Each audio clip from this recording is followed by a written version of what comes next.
കാര്യമില്ല.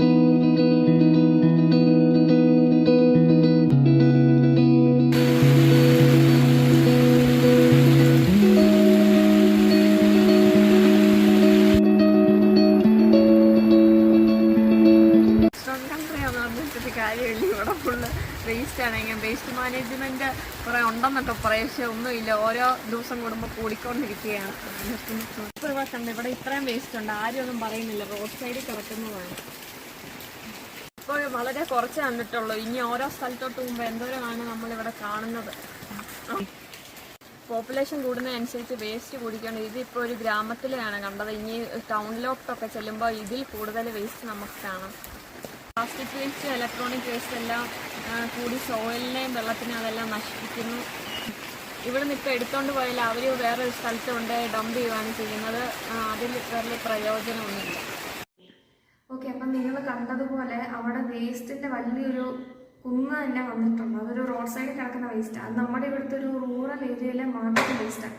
ഇങ്ങനെ നിങ്ങൾ ഒരു അർബൻ ഏരിയയിലോട്ട് പോവുകയാണെങ്കിൽ ഇതിൻ്റെ ഡബിൾ അല്ല, ഇതിൻ്റെ ഒരു 15x ആയിരിക്കും നിങ്ങൾ അവിടെ കാണാനായിട്ട് പോകുന്നത്. അപ്പം നമുക്ക് മനസ്സിലാക്കാൻ പറ്റും നമ്മുടെ നാടിന് അതെന്തോരം ദോഷമാണ്.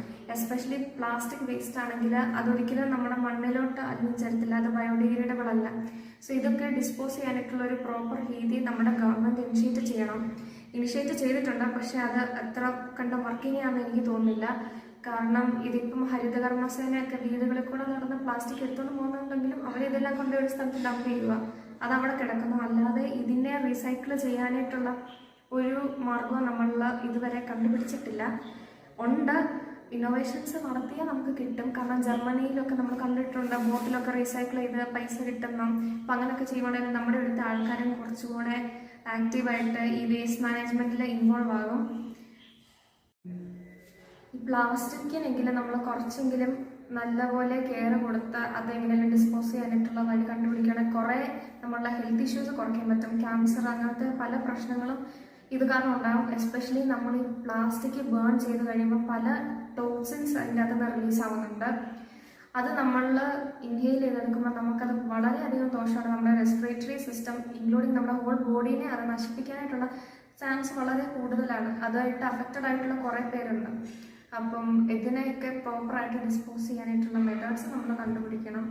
അതാണ് നമ്മുടെ ഗവൺമെൻറ് മെയിനായിട്ട് ഇനിഷ്യേറ്റ് ചെയ്യേണ്ടത്. ബാക്കി ഈ കുറേ അല്ലാത്ത പ്ലാൻ ഇംപ്ലിമെൻറ്റേഷനൊക്കെ നടത്തുന്നുണ്ട്. അതിൻ്റെ കൂടി ഇതൊരു മെയിൻ പോയിൻ്റായിട്ട് കണ്ട് ഇതൊരു ഏറ്റവും വലിയ പബ്ലിക്കിൻ്റെ ഒരു കൺസേൺ ആയിട്ട് കണ്ട് നിങ്ങളിതിനെ മുമ്പോട്ടെടുക്കാനായിട്ട് ശ്രദ്ധിക്കണം. അതുപോലെ തന്നെ വേസ്റ്റ് നമ്മൾ ഡിസ്പോസ് ചെയ്യുമ്പോഴത്തേനും അത് പല ടൈപ്പ് ഓഫ് വേസ്റ്റ് ആയിട്ട് സെഗ്രിഗേറ്റ് ചെയ്ത് വെക്കാനായിട്ടുള്ള ഒരു ഓപ്ഷനൊക്കെ കൂടെ പ്രൊവൈഡ് ചെയ്യുവാണെങ്കിൽ അത് വളരെ നല്ലതായിരിക്കും. കാരണം വേസ്റ്റ് സെഗ്രിഗേഷൻ ഒരു ഭയങ്കര ഡിഫിക്കൽട്ട് ടാസ്ക് ആണ്. അപ്പം അതിനെ കുറച്ചുകൂടി ഈസി ആക്കാനായിട്ട് ആരാണോ ഡിസ്പോസ് ചെയ്യുന്നത് അവർ തന്നെ അതനുസരിച്ച് ചെയ്യുവാണെങ്കിൽ അത് നമുക്ക് കുറച്ച് ഈസി ആക്കാം. അതിന് വേണ്ടിയിട്ട് ഇലക്ട്രോണിക് വേസ്റ്റിന് ഒരു വേസ്റ്റ് ബാസ്ക്കറ്റ് ആക്കാം, പ്ലാസ്റ്റിക്കിന് ഒരെണ്ണം, അതുപോലെ തന്നെ ബയോഡിഗ്രേഡബിൾ, നോൺ ബയോഡിഗ്രേഡബിൾ, അങ്ങനത്തെ നമുക്ക് തിരിച്ച് കാറ്റഗറൈസ് ചെയ്ത് വെക്കുകയാണെങ്കിൽ കുറേ കൂടെ ഈസിയാകും. അത് എല്ലാ എഡ്യൂക്കേഷണൽ ഇൻസ്റ്റിറ്റ്യൂഷൻസിലും അതുപോലെ തന്നെ ഓരോ ടൗണിലും അവിടുത്തെ മുനിസിപ്പാലിറ്റി അല്ലെങ്കിൽ പഞ്ചായത്ത് അത് ഇംപ്ലിമെന്റ് ചെയ്ത് വെക്കാനായിട്ട് ശ്രദ്ധിക്കുക.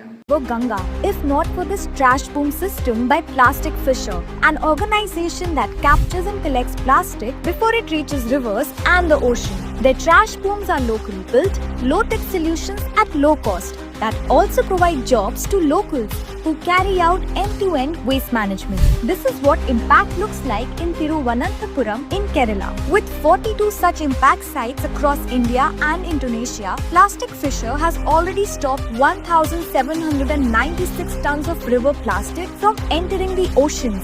Why is this a big deal? 8 to 12 million tons of plastic waste end up in the oceans annually. If nothing changes, the oceans will have more plastic than fish by 2050. Time for all Indian rivers to get this system.